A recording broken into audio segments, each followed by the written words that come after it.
السلام علیکم، میں ہوں عبد اللطیف اور آپ دیکھ رہے ہیں انفو لطیف۔ جیسے جیسے افغانستان میں طالبان کا کنٹرول بڑھتا جا رہا ہے ویسے ویسے ہی ہندوستان کو اپنی جان کے لالے پڑے ہوئے ہیں۔ جس طرح کہ آپ کو پتا ہے کہ ہندوستان نے بہت زیادہ انویسٹمنٹ کر رکھی تھی افغانستان میں، کیونکہ اشرف غنی ان کے ہاتھ کا ایک کھلونا بنا ہوا تھا اور امریکہ کے دونوں ہی ماتحت تھے، یعنی کہ امریکہ کے ہاتھ میں ان دونوں کٹھ پتلیوں کی ڈوریاں تھی۔ جس طرح اشرف غنی کٹ پتلی تھا امریکہ کا، اسی طرح سے کٹ پتلی تھا مودی جی بھی امریکہ کا۔ تو ان دونوں کی جو تھی رسیاں یا ڈوریں وہ امریکہ کے ہاتھ میں تھی۔ تو انڈیا کو امریکہ نے کہا کہ افغانستان میں انویسٹمنٹ کرو۔ امریکہ کے کہنے پر انڈیا نے اپنے مفادات کو مد نظر بھی رکھا اور افغانستان میں بہت زیادہ بہت بھاری انویسٹمنٹ کر ڈالی، جس کا ان کو شاید کہ پتہ نہیں ہوگا کہ یہ انویسٹمنٹ اتنی جلدی ڈوب بھی سکتی ہے۔ تقریباً $3000 بلین کی انویسٹمنٹ کہا جا رہا ہے کہ انڈیا نے کی تھی افغانستان میں اپنے مفادات کے لیے۔ اس انویسٹمنٹ میں وہاں پر ڈیم وغیرہ شامل تھے، وہ بنائے تھے، سڑکیں بنائی تھی، پلیں بنائی تھی، بہت ساری اور بھی چیزیں بنائی تھی، کنسٹرکشن کا کام بہت زیادہ کیا تھا وہاں پر انڈیا نے اپنے پیسے لگا کے افغانستان میں۔ اب اس میں انڈیا کو بھی بہت زیادہ فائدہ ہونا تھا اور ہوا بھی۔ انڈیا کے تقریباً 17 جو ہیں وہ قونصلیٹ جنرل تھے افغانستان میں، قونصلیٹ خانے افغانستان میں 17 تھے انڈیا کے۔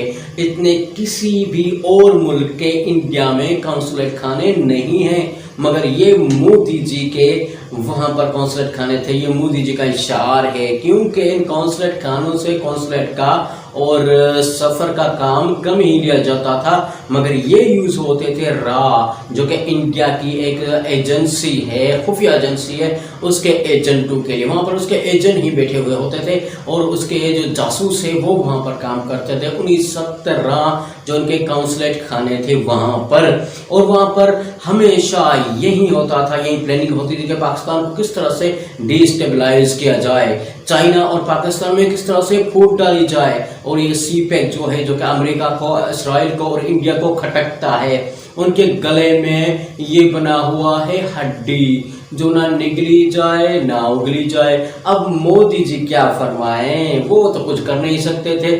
افغانستان میں ہی اپنے ڈیرے ڈالے، وہاں پر اپنے ایجنٹوں کو پیسے مہیا کیے، جو کہ امریکہ کے پیسے بھی ہو سکتے ہیں اور ہندوستان کے بھی ہو سکتے ہیں، تاکہ پاکستان میں تخریب کاری کرے، پاکستان میں دہشت گردی پھیلائے، پاکستان میں گھنونے کام کریں، لوگوں کا قتل عام کریں، تاکہ پاکستان ڈی اسٹیبلائز ہو، وہاں کا امن خراب ہو اور سی پیک سے پاکستان اور چائنا تھوڑا پیچھے ہٹنے کی سوچیں۔ دنیا کے دوسرے ملک بھی خطرہ کھائیں کہ خطرہ ہے پاکستان میں، اگر ہم انویسٹمنٹ کریں گے تو ہمارے پیسے تو ڈوب ہی جائیں گے۔ مگر پیسے تو ڈوبے انڈیا کے افغانستان میں۔ آپ کو پتا ہے کہ اب تو بہت ہی زیادہ علاقوں پر قبضہ کر لیا ہے افغانستان کے علاقوں پر طالبان نے، اور طالبان نے قبضہ کیا ہے تو بھارت کو جان کے لالے پڑے ہیں۔ جب کچھ ہفتے پہلے بگرام ایئرپورٹ کا ایئر بیس جو بگرام کی تھی وہ خالی کی تھی امریکہ کے اہلکاروں نے، تو اس پر انہوں نے بتایا نہیں تھا، راتوں رات ہی شمع گل کر کے اپنی بتیاں بند کر کے وہ ڈر کے مارے بھاگ گئے تھے۔ تو انڈیا نے دوسرے دن ہی اپنے 3 C-17 طیارے بھیجے تھے، جو کہ بہت بڑے ہوتے ہیں، جس میں سامان لانے اور جانے کی کیپیسٹی ہوتی ہے، اس کے لیے ہی استعمال ہوتے ہیں۔ وہ 3 وہاں پر بھیجے، ایک بھیجا، دوسرا بھیجا، تیسرا بھیجا۔ اس میں کیا ہوا، اس میں ان کی جو وہاں پر رکھے ہوئے تھے ہتھیار وغیرہ اور جو سامان ان کا وہاں پر رکھا ہوا تھا بگرام ایئرپورٹ پہ، اور جو ان کے ایجنٹ بیٹھے ہوئے تھے کے، ان سب کو انہوں نے واپس منگوا لیا۔ وہ سب واپس اس میں بیٹھ کے اس طرح سے بھاگے جس طرح سے کوئی کتا بھاگتا ہے، کسی کتے کو لاٹھی ماری جاتی ہے تو وہ بھاگ جاتا ہے، ہاں بالکل اسی طرح سے وہ وہاں سے بھاگ نکلے اور اپنا سر، اپنے پاؤں اپنے سر کے اوپر رکھ کے اس طرح بھاگے جس طرح گدے کے سر سے سینگ چلے گئے تھے، اسی طرح سے وہ بھاگے۔ اس کے بعد دوڑیں لگی انڈیا کا جو فورن منسٹر ہے راج ناتھ، اس کی بلکہ جے شنکر کی دوڑیں لگی، دوحہ میں وہ گیا کہ افغانستان کے جو طالبان ہیں ان سے جا کے ملاقات کرے اور اپنی کوئی نہ کوئی سیٹلمنٹ کرے۔ ان کو تو پتا تھا کہ یہ طالبان ہے، میاں جی تو ہے نہیں جو ان کو سپورٹ کریں گے۔ جیسے میاں جی کا کیا کہنا، ہر ویڈیو میں میاں جی کی آواز تو آنی ہی چاہیے اور ان کا ذکر خیر ہونا چاہیے۔ میاں جی باؤ جی آئی لو یو، بہت بہت شکریہ باؤ جی، بہت بہت شکریہ۔ اچھا ہمارے تو یہ پیار محبت چلتا رہے گا، مگر جب ہی جے شنکر وہاں پر پہنچے تو بہت انڈیا کے میڈیا نے اس بات کو اٹھایا کہ ہماری سیٹلمنٹ ہو گئی، افغانستان کے جو طالبان ہیں وہ ہماری بات مان گئے اور انہوں نے تسلیم کر لیا ہے کہ افغانستان میں انڈیا کا بھی حق ہے اور انڈیا کا وہاں پر جو کردار ہے اس کو فراموش نہیں کیا جا سکتا، بالکل نہیں کیا جا سکتا۔ مگر کچھ ہی دنوں کے بعد جب باتیں اوپن ہوئی تو افغانستان کے جو طالبان ہیں ان کا نمائندہ آیا اور اس نے بتایا میڈیا پہ آ کے کہ ہم نے تو ان بھاؤ جی سے، بلکہ بھاؤ جی نہیں کہنا چاہیے، بھاؤ جی تو وہی ہیں، ان جے شنکر جی سے ہم نے تو ملاقات کی ہی نہیں۔ تو پھر تو کیا تھا، بڑی عزت افزائی ہوئی جے شنکر کی۔ اس کے بعد جب رشیا کے زیر نگرانی ان کے طالبان کے اور افغانستان کی گورنمنٹ میں، جہاں پر ایران کی گورنمنٹ بھی شامل تھی اور رشیا کی گورنمنٹ بھی شامل تھی، ان کے مذاکرات ہوئے ایران میں، تو وہاں پہ بھی جے شنکر بیچارہ ان کی تھوڑی سی عزت جو بچی تھی نا اس کو وہ بھی بری لگنے لگی۔ اس نے کہا کہ میں جاؤں بھاگتا ہوا گیا، اس طرح سے بھاگتا ہوا گیا اور وہاں پہ جا کے پہنچا تہران میں۔ مگر تہران میں بھی اس کو کسی بھی طالبان کے کسی بندے نے ہڈی نہیں ڈالی اور وہ بیچارہ منہ لٹکائے، جس طرح کسی مرغے کے اوپر پانی ڈالتے ہیں تو وہ چلتا ہے، اس طرح چل کے وہ واپس انڈیا میں آ گیا۔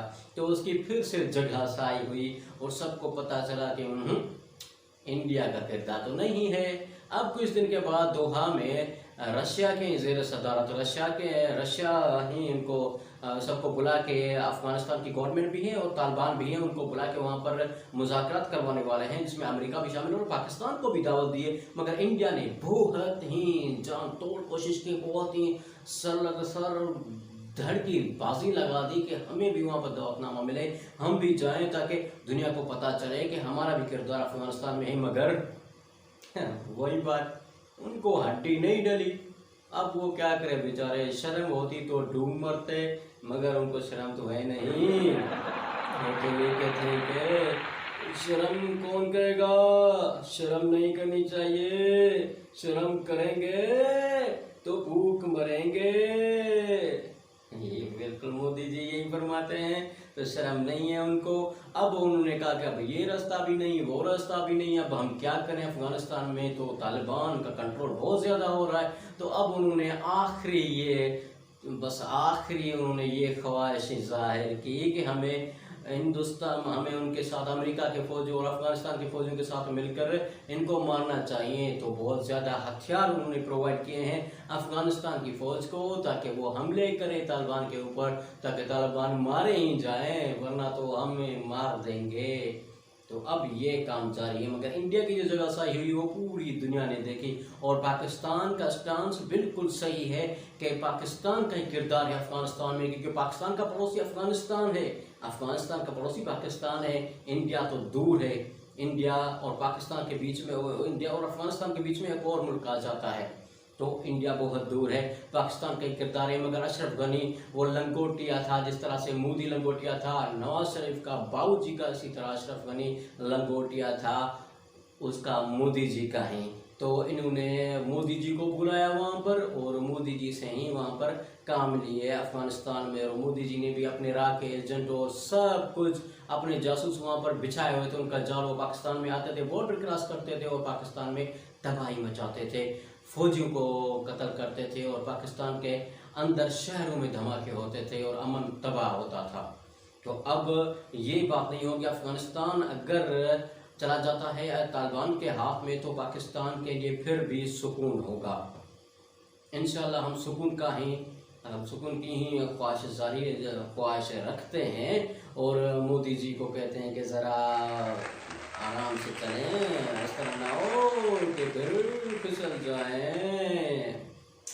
خدا حافظ جیو۔